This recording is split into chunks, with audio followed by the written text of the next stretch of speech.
Hey everybody, Chris Kresser here. I hope this podcast and my blog and books have been helpful resources for you and will continue to be.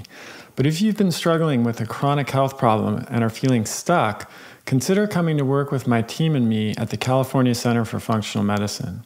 We work with patients all over the U.S. and have experience treating a wide range of conditions, including GI problems, autoimmunity, hypothyroidism, cognitive mood and behavioral issues, weight gain and metabolic dysfunction, and more. Our unique model teams clinicians with nurse practitioners and health coaches, all of whom are trained in my ADAPT framework approach to provide a high level of care to our patients. This means more support between appointments, personalized guidance on diet, lifestyle, and behavior change, a cutting-edge patient portal with 24/7 access to your labs and records, handouts and resources to guide your protocols, and a team of practitioners working together on your case. We're currently accepting new patients, so if you'd like to learn more, visit chriskresser.com/becomeapatient. Hey everybody, Chris Kresser here. Welcome to another episode of Revolution Health Radio. This week, I'm really excited to welcome Izabella Wentz as my guest. Izabella is an internationally acclaimed thyroid specialist and licensed pharmacist who's dedicated her career to addressing the root causes of autoimmune thyroid disease after being diagnosed herself with Hashimoto's thyroiditis in 2009. She's the author of the New York Times bestselling patient guide, Hashimoto's Thyroiditis, Lifestyle Interventions for Finding and Treating the Root Cause, and the recently released protocol-based book, Hashimoto's Protocol, a 90-day plan for reversing thyroid symptoms and getting your life back. I've known Izabella for some time. I really respect her approach. I find it to be evidence-based and balanced, and we see eye to eye on a lot of topics related to thyroid and autoimmunity. Really excited to talk to her about her most recent book, which is Hashimoto's Food Pharmacology, looks at a food-based approach to addressing autoimmune dysfunction, specifically with Hashimoto's. So hope you enjoy the interview as much as I did. Let's dive in. Izabella, thanks so much for joining us. It's a pleasure to have you on the show. Thank you so much for having me, Chris. I've been a long-time listener, so excited to be on. Great. So let's start with a little bit about your background and your story. I know a bit about it myself, but some of my listeners might not be familiar with it. So, how did you end up doing this work? How did you come to this? So I became the thyroid pharmacist as a result of my own health journey. Full disclosure, I was never interested in the thyroid gland during pharmacy school. I thought it was a very boring condition where you just gave somebody thyroid hormone if they had an underactive thyroid and you suppressed their thyroid hormone production if they had an overactive thyroid. And little did I know, a lot of the symptoms I actually was having in pharmacy school were related to my thyroid condition. It wasn't until a few years after graduation, and these symptoms just kept building up, and every year I had more and more symptoms, is when I pursued some further testing and found out I had Hashimoto's and wanted to become the healthiest person I could be with Hashimoto's and perhaps find some ways to slow down the progression of the condition, reverse some of its symptoms. And that's sort of how I became a Hashimoto's expert / human guinea pig, was really trying to get myself better with some of these lifestyle interventions that were just not the standard of care at the time when I was diagnosed. And as a result of my own health journey and getting my own health back, I've been able to work with other people who had very similar symptoms. It's amazing how a lot of the things that helped me ended up helping them, and just kind of deepened my knowledge from that point on. So I've been doing this work since really started about 10 years ago with my own diagnosis. Mm-hmm. Well, let's talk a little bit more about that diagnosis, because I'm always curious about people's interaction with the conventional system. And it's a little different because you're a practitioner yourself. But did you see a physician, and what did they test for initially? Did they diagnose you with Hashimoto's, or did you figure that out yourself through your own reading? Because, as you well know, a lot of people go into the doctor and the doctor will just run a TSH test and that's it. And if it's normal, and I'm doing air quotes here, let's say it's 4.25, which is considered to be normal in the conventional system, that's the end of the story. But of course, you can't diagnose Hashimoto's with just a TSH test, which is what most people get. So how did that happen for you? Wow. Yeah. I mean, I think the average person, it takes about 10 years to be diagnosed. And I would say for me, it was quite similar. I started having symptoms probably in childhood because I was exposed to Chernobyl. And then I started having, my mom actually was a pediatrician and she tested my thyroid function when I was a teenager because she thought my thyroid gland looked swollen. Right. And at that point, my TSH was normal. So she took me to an endocrinologist, pediatric endocrinologist of some sort.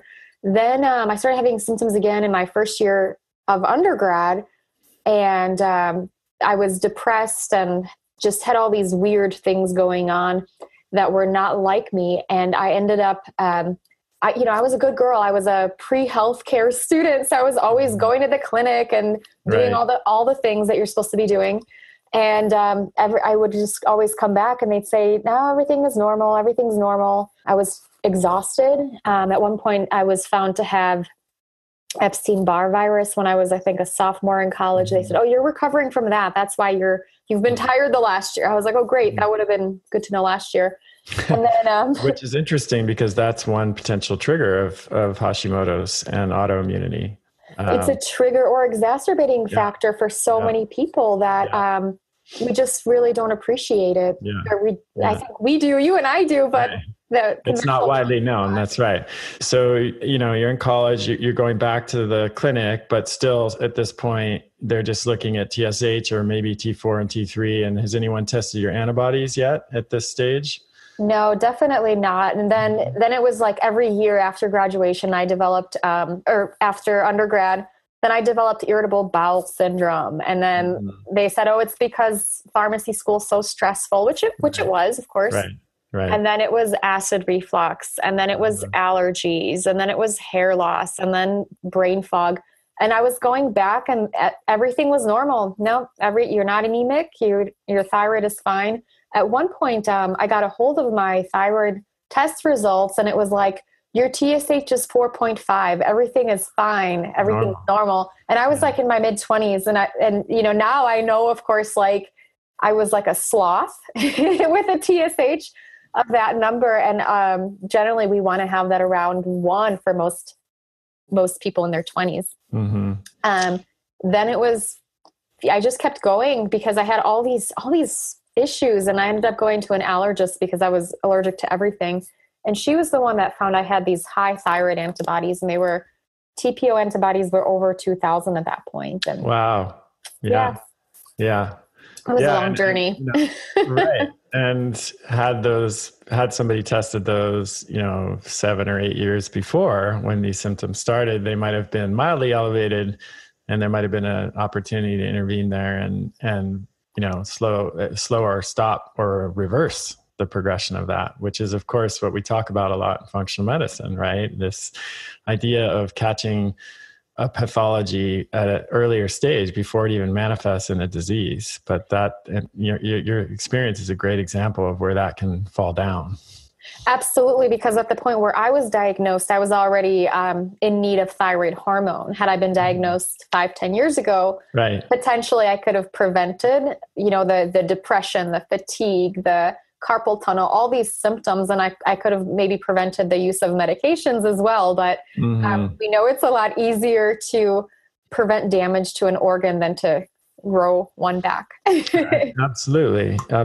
And I feel like your experience in Hashimoto's in general are such a good kind of case example of the need for the functional medicine model, because as you explained, like the appearance of antibodies and then the body acting on that antibody production and attacking the gland usually precedes the development of actual hypothyroidism or, clinical signs and symptoms by years, if not decades.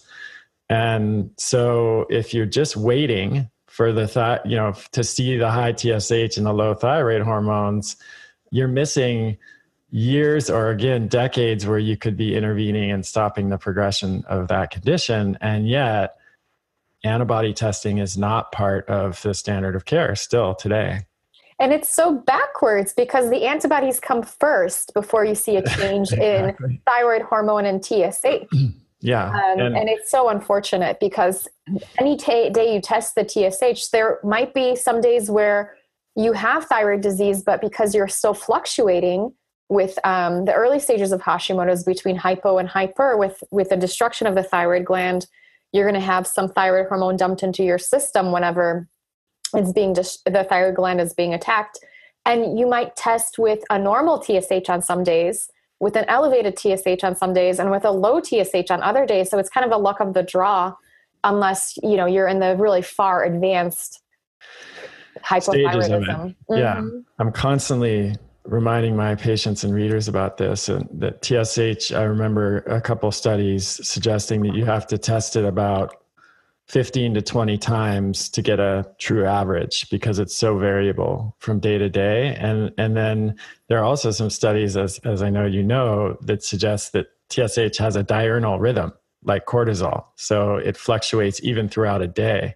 So if you test it at different times during the day, you'll get different values. And so it's so hard, as you mentioned, for someone who's trying to figure this out. If you're only relying on TSH because of that relapsing, remitting feature of early stage Hashimoto's, I see it all the time in my patients where we're regularly testing the full thyroid panel, and they can bounce back and forth between hypothyroidism, normal thyroid function, and hyperthyroidism, even in that early stage when they're in a flare.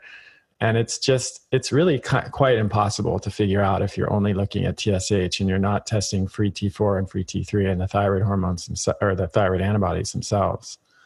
Yeah, I'm a big proponent of testing for thyroid antibodies, so TPO antibodies and TG antibodies. If you have any suspicion of thyroid disease, and if you're a woman, I just had my first baby last year, and so any woman, thank you so much. And I know for so many women, they have miscarriages or they're unable to get pregnant because of thyroid disease or even thyroid antibodies. So I would say every woman of childbearing age should get those tests done. Anybody with any suspicion of thyroid disease, anybody with mental health symptoms, because what's, I guess, crazy, for no pun intended here, is a lot of times people present with anxiety and depression as some of their first symptoms. And those might be the only symptoms they have for many years. Yeah. It's, you may know some of my own backstory with this. It's not me personally, but my wife. When we were trying to conceive many years ago, we had trouble, for about a year past. And that's not necessarily unusual, but at some point we started to think, we probably need to look into this. It's not happening as quickly and easily as we had hoped. And so me being me, I did some pretty deep dive into the research, and I did some testing, and we found in my wife's case, actually, she had TSI antibodies. So this was a suggestion of not Hashimoto's, but Graves' disease. And there's some crossover. Sometimes she also had some TG antibodies, and there's some, always some question about whether it's Graves or Hashimoto's. And in a way, it doesn't matter when you're looking at it from a functional perspective, right? Because it's autoimmunity. And so we're going to address it from that perspective. And for her, we did some herbs, and she was already on a really good diet and lifestyle. And then low dose naltrexone in her case was a huge shift. And then, shortly after that, she conceived and then was able to, deliver a healthy baby. So it can be a big deal. I mean, it can really make the difference between being able to conceive and carry a baby through to full term and not even being able to conceive in the first place. And it's sad that so many women are suffering with this and don't even know it. It's incredibly sad to see people having the multiple miscarriages and potentially not being able to get pregnant in the first place. And I love that you utilized an integrative approach where you were using some of the best of, like the integrative medicine with low dose naltrexone and functional medicine and nutritional lifestyle medicine as well. And I'm a big believer in using everything we have that's out there, whether that's thyroid hormones, whether that's, some innovative compounded meds and nutrition, and whatever else we can to try to get the person to feel their best. Absolutely. I mean, my motto has always been whatever works and causes the least harm, or preferably no harm at all.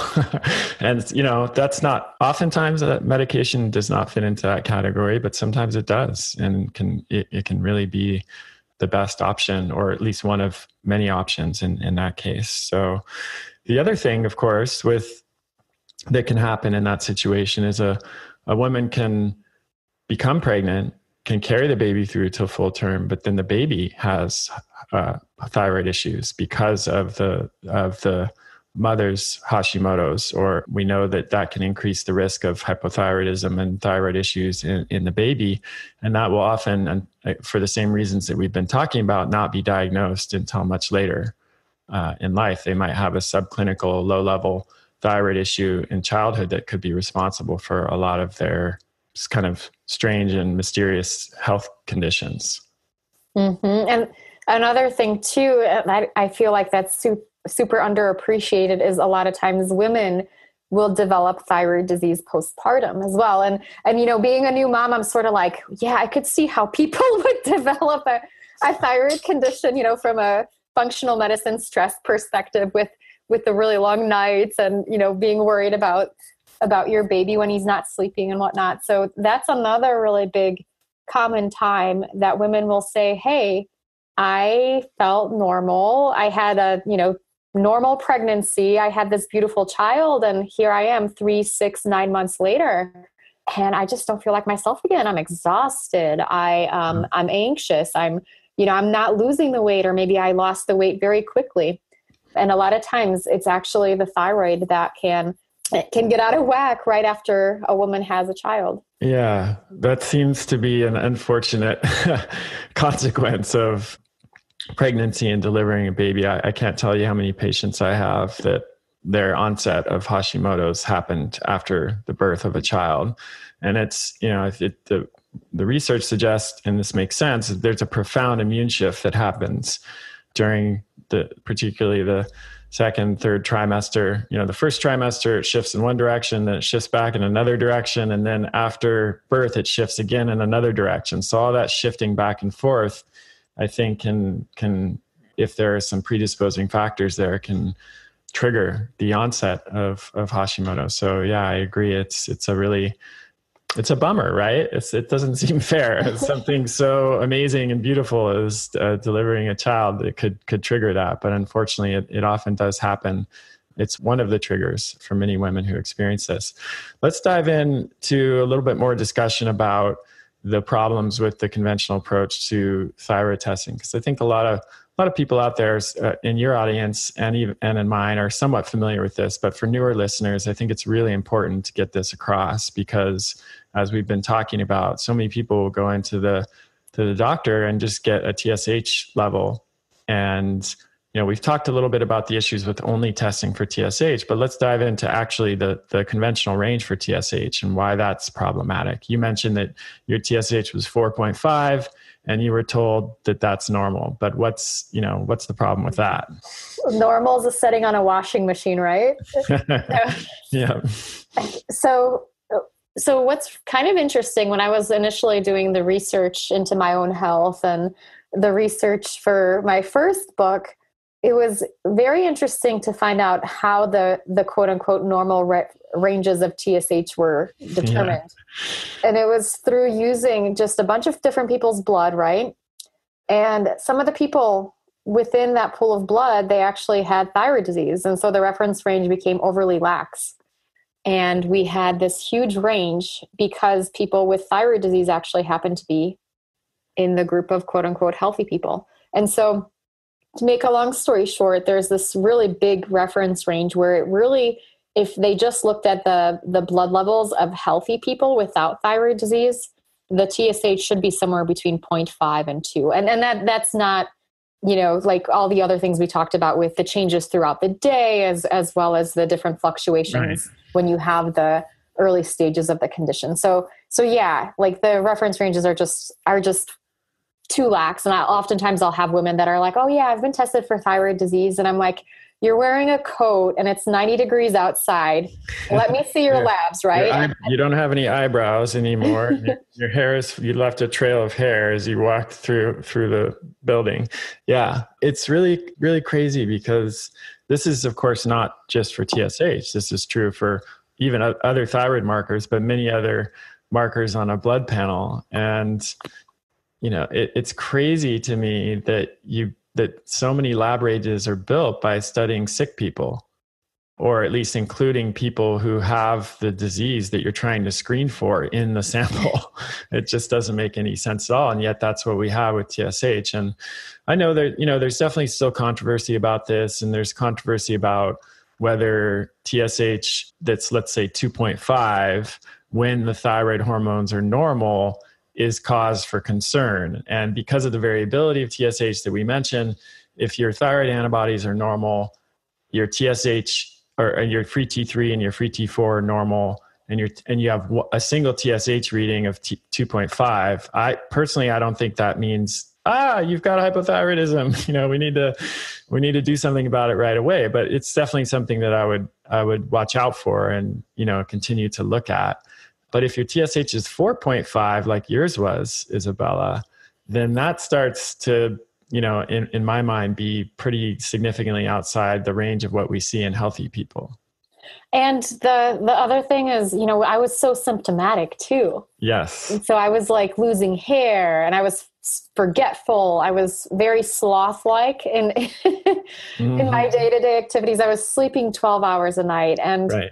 And I also had the really high antibodies. Had they been tested, that would have been found, and that would have been a clear, and I love that in functional medicine, we have so many different options. When somebody has TSH that's maybe slightly elevated, we can do some of these lifestyle things and wait a few months, and maybe that TSH will normalize. In conventional medicine, it's basically, you have these antibodies and you have this slightly elevated TSH, but it's not high enough for us to treat. So why don't we just wait until your thyroid gland burns itself out? Right. Come back to me when when you're feeling terrible now. Come back to me when you feel more terrible. So come back to me when your thyroid gland has been so destroyed by the antibody production that there's nothing left to do but give you thyroid hormone, is really kind of what it looks like, right?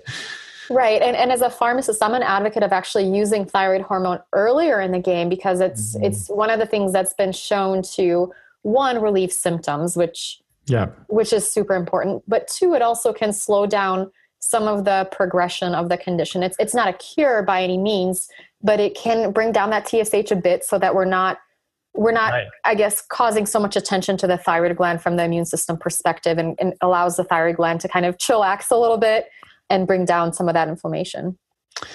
Yeah. So let's go back to the thyroid panel now. So we know that the range for TSH is too broad, and that when healthy people have been studied with a normal functioning thyroid, you see TSH between 0.5 and 2 or 2.2, depending on what studies you look at. Sometimes I will see panels from primary care providers or conventional practitioners that have TSH and total T4.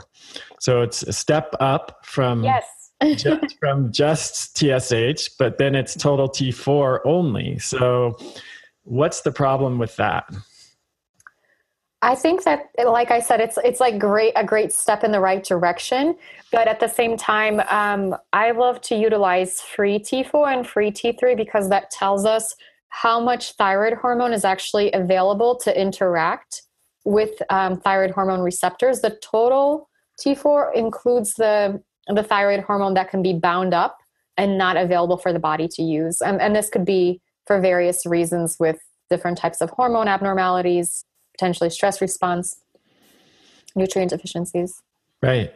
And then you have the issue that T4 has to be converted into T3. And we know, 93 or 4% of the hormone that's produced by the thyroid gland is T4, which is relatively inactive. That has to be converted into T3 in order to, as you say, become, biologically active and complete the mission of thyroid hormone. And one of the things that decreases the conversion of T4 to T3 the most is inflammation, which you would, of course, expect someone with an autoimmune inflammatory condition to have, right? Absolutely. And that's one of the things that is also on my list of pet peeves with the conventional approach, because a lot of times just T4 medications are utilized for people when they have a thyroid condition. And people will say I feel a little bit better. Maybe I only need 11 hours of sleep instead of 12, but they're still not converting the medication into the active hormone. So T4 is known as a prohormone, which means that it's going to be, the body needs to do something with it to be the more active version. And on paper, the T4 to T3 conversion happens perfectly every time. In the human body, not so much. But like you said, there's so many different things, inflammation being one of them, nutrient deficiencies, stress, that can prevent the T4 to T3 conversion. One of the big things that I see is actually impaired the liver. If we have an impaired ability to detoxify and just, these are not things you can necessarily find on a conventional lab test, but they're subclinical things where the person will just not be making enough of that T3 hormone. And a lot of times I'll advocate for using different types of thyroid hormone medications that contain not just T4, but also T3 and sometimes T2 and T1 to really ensure that the person has the best outcomes that they could have from medication therapy. Absolutely. And for those that aren't familiar, the T4 medications, levothyroxine, Synthroid in the US, and these are, as Izabella said, this is the standard of care. Like, this is what most patients will get if they are diagnosed with thyroid hypothyroidism. And since Hashimoto's, statistically speaking, is the number one cause of hypothyroidism in the US, we're not talking about a rare thing here. We're talking like most people who are diagnosed will have it. And so Synthroid is actually going to be, it can work, no doubt, for some people, but for a lot of people, many people, perhaps most with hypothyroidism, they're going to have a problem with that conversion. And then what happens is, and I'm sure you saw this as a pharmacist, where, people would the doctor has to prescribe higher and higher doses of levothyroxine because the conversion is not happening and the patient still feels bad. And then their TSH basically gets to zero. They've got high T4, but their T3, or especially their free T3, might still be low and they might be really symptomatic. So they hit kind of a dead end there, don't they? They become lopsided in their thyroid hormones, and they can have reactions from high T4, like different types of joint pains and pains in their muscles. And what's unfortunate is that they'll continue to have hair loss. They'll continue to have weight gain. They'll continue to have mood issues and brain fog. And a lot of times the conventional approach will say, okay, well, you're still depressed and your thyroid is normal, so it cannot be your thyroid. You need to see a psychiatrist. Or, you're still losing hair. Well, it's not your thyroid because those TSH is normal and you're on thyroid hormone. So therefore, go see like a dermatologist or whatnot. And then, of course, the wise psychiatrists and the wise dermatologists will say, hey, what about this T3 hormone?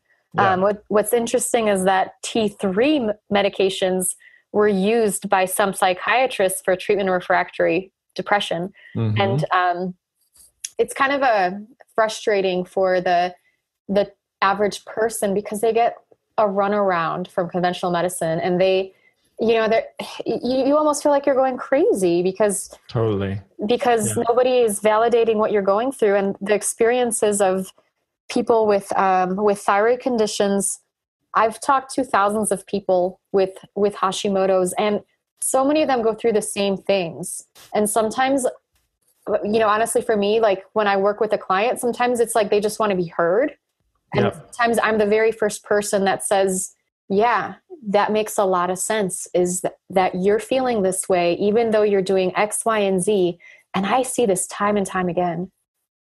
Yeah. Again, I mentioned this before and I'll say it again. This is such a perfect example of the need for a functional approach, because you had mentioned, we were talking about the problems with converting T4 to T3 and inflammation being one of the primary drivers. Well, of course, functional medicine can help us get to the root cause of that inflammation, which is often in the gut, not always, but that we also know, you mentioned the liver. Most of the T4 to T3 conversion happens peripherally, meaning not in the thyroid gland itself. It happens in the gut, it happens in the liver, it happens in the cells around the body. And I think about 20% of the conversion of T4 to T3 happens in the gut. So if somebody's gut is not functioning well, that could actually cause a thyroid issue, even if they're producing enough thyroid hormone that, the thyroid is making enough T4.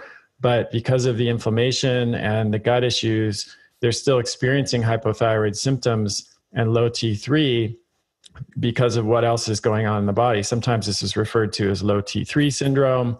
We've both talked and written about this a lot, but it highlights the need for a really comprehensive approach. Another issue, of course, you alluded to earlier is nutrient deficiencies. So we know that zinc and selenium are required to convert T4 to T3. So there's so many things that need to be looked at here. And this is one of the deficiencies of the model. And you highlighted it so well, where instead of taking this more comprehensive approach with one person who can see the whole picture, someone gets referred to a psychiatrist and a dermatologist and a gastroenterologist and all of these specialists who are really just kind of looking at it through a very narrow lens, and nobody's putting all of the pieces together. Yeah, I always joke that you go to see the left arm doctor and then you go to see the right arm doctor, and then they're each just looking at one part of you, right? Yeah. We could go on and on about this. I think most of the listeners are familiar with the issues that we're talking about here, but I find that the Hashimoto's in particular is such a good example of the ways that we need to improve our current system, because the traditional approach is really, really failing patients. Okay, so we've talked about the issues with TSH. We've talked about why testing for TSH and even just testing for total T4 and total T3 for that matter are not enough, and we need to add free T4 and free T3. We talked about testing for thyroid antibodies and why that's so important. But let's dive even a little deeper on the autoimmune piece, because let's say somebody tests for, trick question here, thyroid antibodies and they're normal. Can we then just say, okay, they've tested once for their thyroid antibodies, they're normal, they absolutely don't have Hashimoto's? Because that happens a lot too. We see this in the conventional setting. Somebody begs their practitioner to test for thyroid antibodies, and they do it once, the person doesn't have positive antibodies, and the practitioner says, okay, you don't have Hashimoto's. What's the problem with that?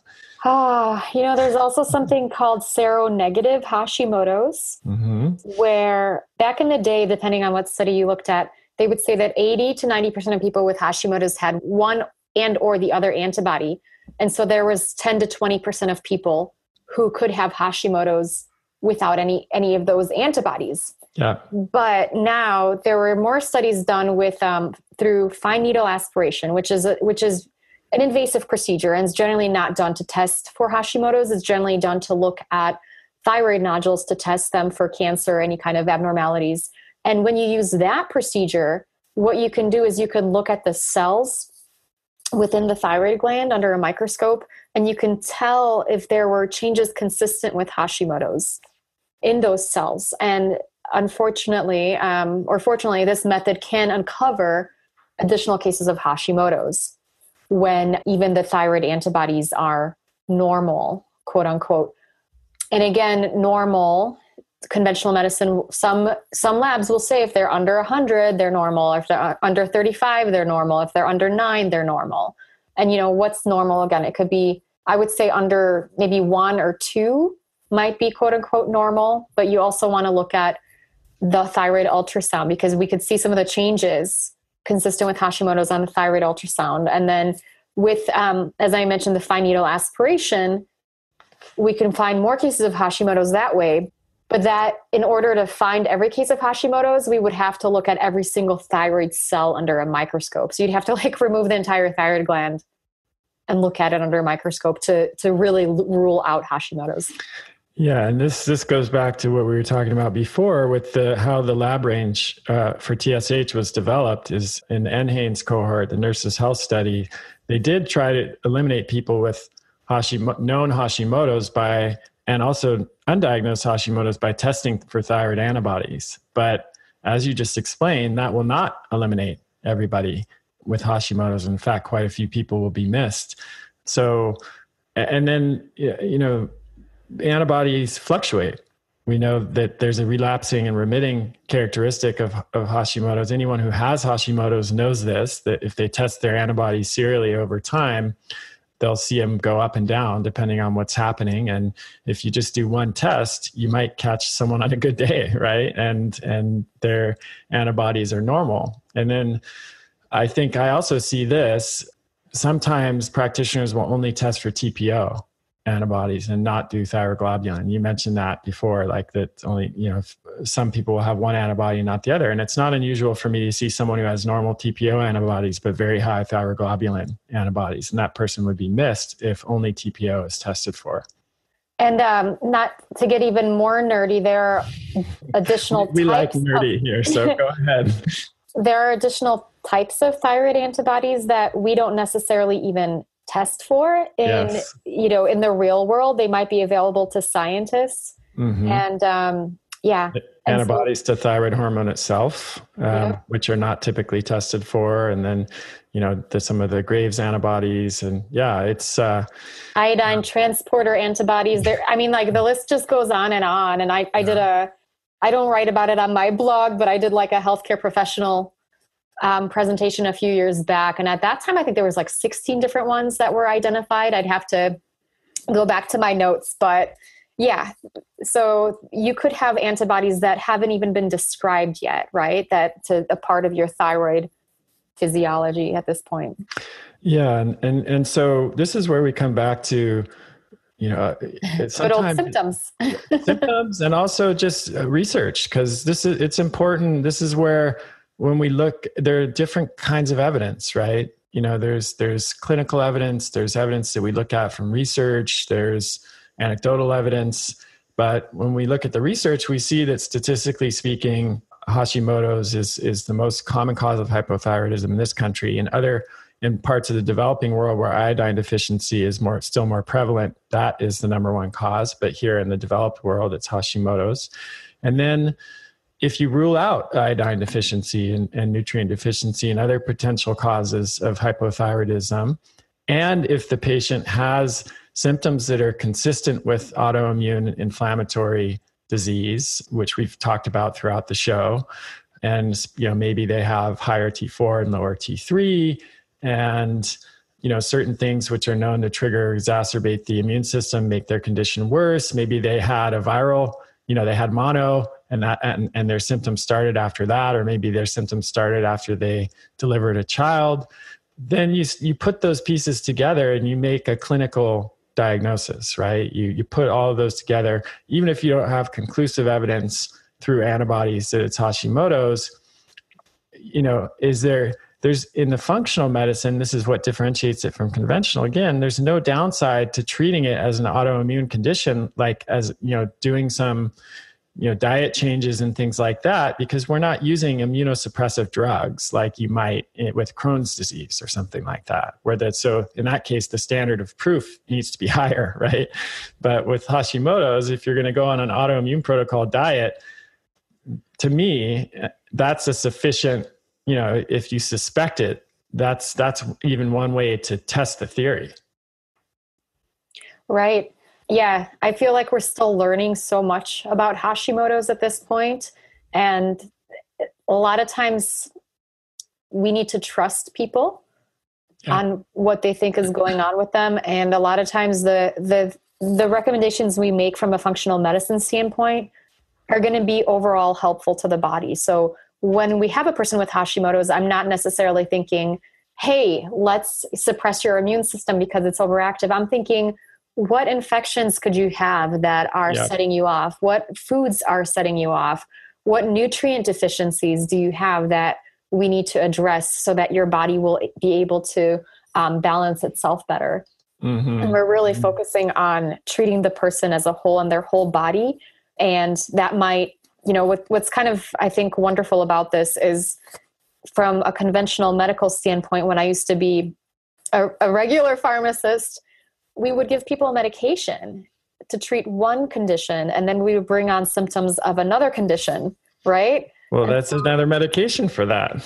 Yeah, like effects for people who are depressed, we'd give them Effexor, right? And then they get high blood pressure, which is a side effect of Effexor that most psychiatrists don't really know about because they don't test blood pressure in their patients, right? Yeah. And so then the person would go back to their primary care doctor and they'd be like, oh, you have high blood pressure. Let's give you a blood pressure medication for that. Mm-hmm. And then you'd get a blood pressure medication for that. And some of them cause you to have potentially fainting. Yeah. I had one client who I used to be a consultant pharmacist for people with disabilities. And a lot of times they weren't able to advocate for themselves. So I was the one that was sent in when they were having all these issues. And I had one client, no joke, he started off on an antidepressant, then was given this blood pressure medication that caused him to have fainting because when he would stand up, it would drop his blood pressure and heart rate too much. And so then he was put on a seizure medication because people thought that he was having seizures. And, the seizure medication caused some abnormal overgrowth in his gums. Mm-hmm. So then he was placed on another medication for that. And it was just like one thing after another. And that was traced back to one initial medication. Yeah. The medication treadmill, I call that. And it's a very real thing. It's why so many people over the age of 65 are taking 5 or more medications.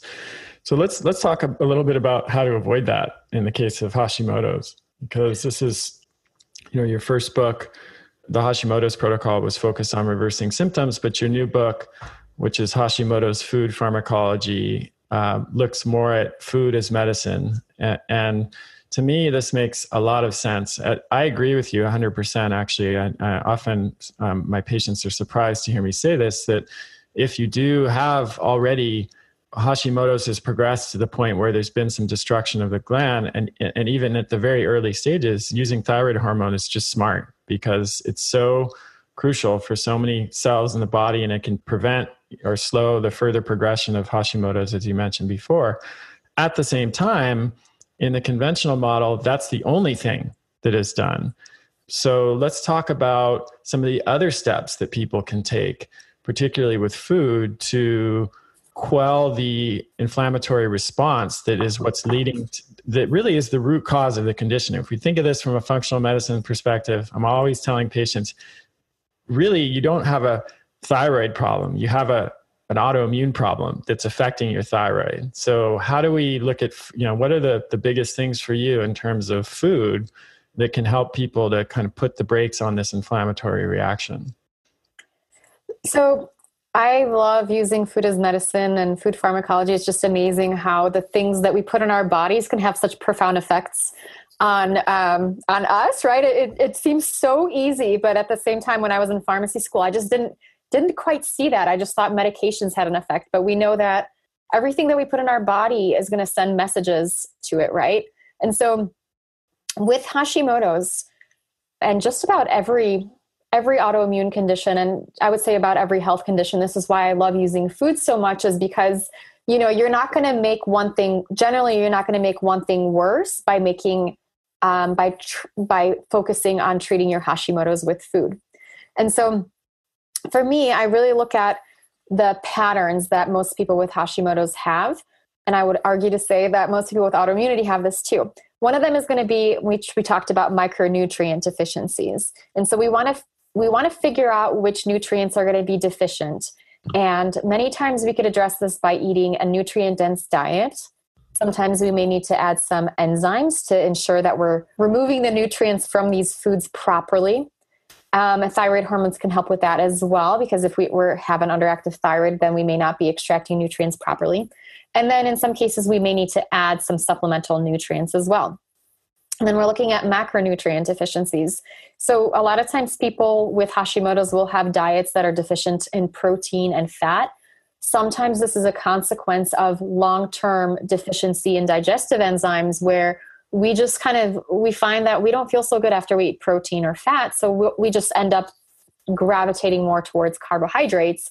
It also doesn't help that most of our nutrition education comes from commercials, nowadays. So it's make sure I know when I was in pharmacy school, I was shocked that carbohydrates were not a requirement. I thought fat was something that was optional because of all the, commercials I watched for low fat diet, blah, blah, Yes. blah. Mm-hmm. Of course, I already mentioned deficiencies in digestive enzymes. Blood sugar swings. This is something that's crucial that could be addressed with proper nutrition, food. And then we have a toxic backlog, a lot of times we find that the foods that we're eating can be contributing to that toxic load and not helping us with it. And this could be some of the processed foods, some of the toxins that are present in our foods, genetically modified foods. And then, one really easy thing is fluoride in our water supply. Unfortunately, that can have some adverse effects on the thyroid. Mm-hmm. Food sensitivities. This is a biggie. I oftentimes, unfortunately, will find that's the only thing that people focus on. Food sensitivities are a big deal when you have Hashimoto's. There are going to be foods that are reactive that can make your thyroid condition and your symptoms worse. We want to make sure that we're removing those foods, but we don't want to get obsessive about removing every food forever, because the key is to restore our body's ability to tolerate as many foods as possible. And then intestinal permeability. So we want to always focus on that piece with nutrition, just because that can be contributing to everything else that we may see. So I would say those are kind of like my big goals for people of things they can do with food. Those are great goals. And where you come down with AIP and the Autoimmune Protocol? I think the AIP is a wonderful protocol. I have found in my experience that people typically do best on a paleo-like diet. I did some outcomes research with my clients initially and then with readers. And majority of them do best with, either a gluten-free diet. So 88% of people find that gluten is not their friend. Being gluten-free makes them feel better. And then we've got about 80% improvement of people with paleo diet and close to that with autoimmune paleo.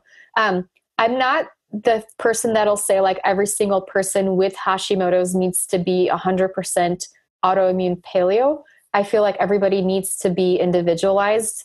These diets are amazing templates. I will say in my book, I have 3 different dietary templates. And one of them is the introduction, where it's gluten-free, dairy-free, soy-free. And you could start there. And then if you still have more symptoms and issues, then you'll eliminate more foods until you get to more of a paleo template. And then if you don't do well there, then you may, or if you plateau there, then you may eliminate more foods to get into the autoimmune paleo-like template. Or the other option I recommend for people, depending on where they are, is start off with the autoimmune paleo template, and then you'll add in more foods back. And, there's different reasons and different seasons, and people may, there might be foods on autoimmune paleo that they may not do well with, and there may be foods that they're just fine with. So it's a matter of, I feel like you want to have a good template. You want to start off there and pick one that fits best for you right now. And then you're going to want to modify that based on your individuality. Like my goal for people is to become their own nutrition gurus and to kind of awaken their intuitive ability to figure out which foods serve them, which ones cause them harm. Yeah, I love that approach. And it's very similar to how I think about it. AIP can be a game changer for some people. There's no doubt about that. I've seen that. There's actually even now some peer-reviewed research supporting its use for Crohn's and inflammatory bowel disease, and found that it achieved similar or better results than standard immunosuppressive drugs, which is pretty incredible. So we know that can have a great impact for some people. At the same time, it is an extremely restrictive diet, and it's not necessary for all people. And I think there has been this sort of misconception. I see this in my patients. Patients come in and they tell me they've been on AIP, and I ask them if they've really had any benefit from it. And they say, no, not that much compared to like a more expanded paleo diet. And I ask them why they kept doing it. And they tell me they just thought that that's what they need to do because they have an autoimmune disease, and everyone who has an autoimmune disease should be on AIP. And my explanation to them is, no, there's not enough research to suggest that these foods are universally harmful for people with the foods that are removed in an AIP approach are universally harmful. And therefore anyone with any kind of autoimmune disease should be on it for life. I think that's that's a huge stretch from what the research has told us so far. And it sounds like you and I are on the same page, where people should basically eat as diverse a diet within a template of healthy foods as they can tolerate and feel good on. Absolutely. And you know, and in my experience, it's not necessarily that the foods are evil. It's that we have a leaky gut for whatever reason. And whatever foods we're eating when our gut is leaky are the foods that we're going to react to. And the autoimmune paleo diet tends to work in our Western society because it eliminates some of the most common foods that are overeaten. And so a person, let's say they were on an all coconut diet every day, then they got an H. pylori infection or they got a blastocystis hominis infection and were not able to digest fat properly because of some digestive enzyme deficiency. They may end up becoming sensitive to coconut milk, right? And so, and I think coconut is an amazing hypoallergenic food, but we really want to look at the individual and what their sensitivities are. And we also want to do a whole person approach. We don't just want to say, keep removing more foods and you will be healed. We want to say, okay, why are you sensitive to these foods? What can we do to reduce that sensitivity? And some of the things that I talk about in my book are going to be digestive enzymes. We're going to be addressing nutrient deficiencies. I recommend actually trying to rotate foods. So you're not eating the same thing for breakfast, lunch, and dinner every day. You're giving your body an opportunity to sort of recover from eating the same things over and over. And the big piece, of course, and I always tell this to everybody, is if you're not getting better on a diet for 3 months, there's a really important thing to consider is looking at other things, working with a functional medicine practitioner. You have a gut infection that's making you, intolerant to like everything, right? So important. So important. And I would say we don't have time to go into detail on this. I'll be talking about it with another guest in an upcoming podcast, but there's so much, I think, so many different converging lines of evidence now that suggest that we can heal food intolerances in many cases, maybe not in all cases, but by addressing gut permeability, by addressing the gut-brain axis and looking at the gut as the second brain in the nervous system, taking steps to reduce stress. There's a lot that we can do. And, as you said, Izabella, in functional medicine, we're really concerned with the root cause. Food is often not the root cause. It's a trigger because there's an existing root cause of a leaky gut or a disrupted gut microbiome. So we need to always remember that removing the trigger does not necessarily address the cause. It could be one necessary step, at least for some period of time, but it's often not enough on its own to address that underlying cause. Yeah, I'll be really looking forward to that discussion. I personally have seen a lot of success in people getting rid of food sensitivities with some of the strategies I mentioned, and also with using systemic enzymes. That's been one little nice thing that people can add. And that was my goal with food pharmacology, was to include all these different helpful things, so people weren't just removing more foods, and they had this comprehensive guide to become, like I said, their own nutrition guru. Great. Well, thank you so much for joining us, Izabella. I love your most recent book, Hashimoto's Food Pharmacology. I think it's such an important contribution because, as we've discussed all along, the standard of care of just prescribing thyroid hormone, especially Synthroid or levothyroxine, is just not sufficient for people with hypothyroidism and Hashimoto's. And, looking at things from a more holistic view is really going to make a far bigger impact long-term for everybody. So where can they find the book and, learn more about it? The book can be found on Amazon and Barnes & Noble, wherever books are sold. And hopefully it helps people on their health journeys. I know it's hard when you're first diagnosed and trying to figure it out. And hopefully this gives people a bit of a tool to take charge of their own health.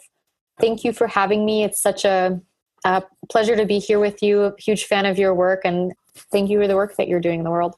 Well, you're welcome. And thank you, Izabella. And where can people find more about your work? thyroidpharmacist.com is where I usually hang out. It's my website, and I share all kinds of new research about Hashimoto's and some of the things that have worked for me as well as my clients and readers. And I think you have a very active Facebook community, right? Absolutely. You can find me on facebook.com/thyroid lifestyle, or search for Izabella Wentz or thyroid pharmacist. You'll be able to find me. I usually pop in there just to say hello and answer readers' questions. Great. On a daily basis. Great. Well, thanks again and good luck. And we'll love to have you back on the show in the future. Thank you so much, and you have a wonderful day. Right. You too. Take care. That's the end of this episode of Revolution Health Radio. If you appreciate the show and want to help me create a healthier and happier world, please head over to iTunes and leave us a review. They really do make a difference. If you'd like to ask a question for me to answer on a future episode, you can do that at chriskresser.com/podcast question. You can also leave a suggestion for someone you'd like me to interview there. If you're on social media, you can follow me at twitter.com/chriskresser or facebook.com/chriskresser.L.AC. I post a lot of articles and research that I do throughout the week there that never makes it to the blog or podcast, so it's a great way to stay abreast of the latest developments. Thanks so much for listening. Talk to you next time.